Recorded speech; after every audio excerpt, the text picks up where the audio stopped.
So yun guys, good morning sa ating lahat. Maulan na umaga.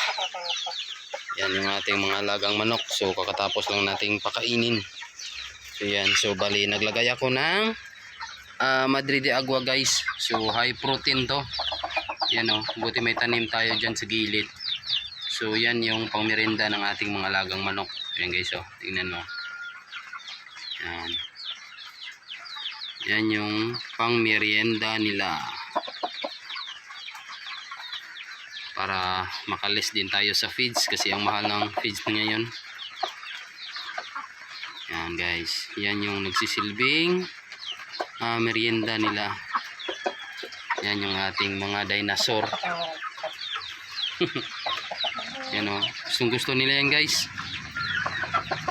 Yan, isa sa mga high protein na pagkain ng ating mga alagang manok.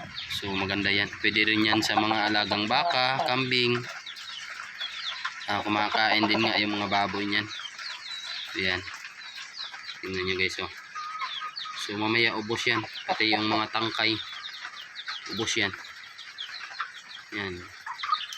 So binawasan ko na naman yung aking Madrid de Agua. Yan, gustong ng ating mga alagang manok yan. So nilagyan ko rin yung mga nasa kulungan. So dito lang yung tanim ko niyan guys oh. Yan sa gilid lang. So kasama ng ating sayote. So maulan kasi ngayon umaga. Kaya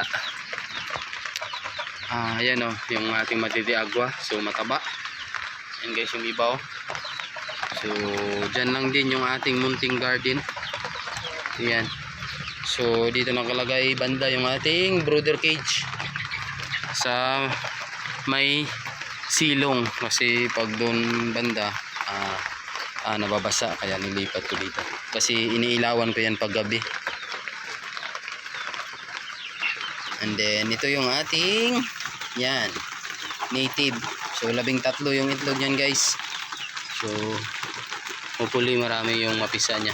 So wala tayong nilagay dyan na shamu na itlog kasi wala siyang kasabay na mga itlog. So meron din puga dito sa taas. Yan. So hopefully mag-hatch na yung ating shamu asil ngayon or bukas kasi nasa 26 or 27 yung date ng pag-hatch ng kanyang mga itlog. So bali dito naman siya sa kabila guys, naglilimlim. Yan. Yan guys oh.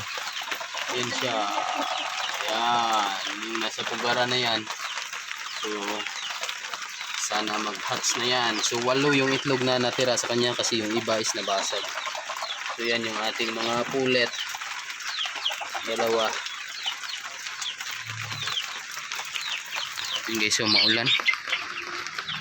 Maulan.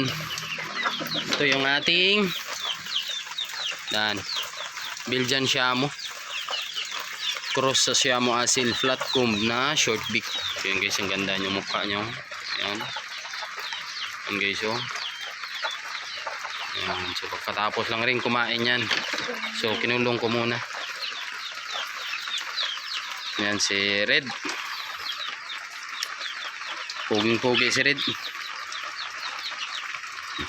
Guys, maulan.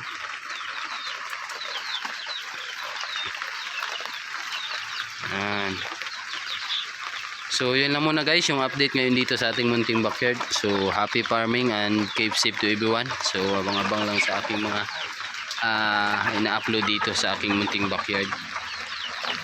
So yun lang.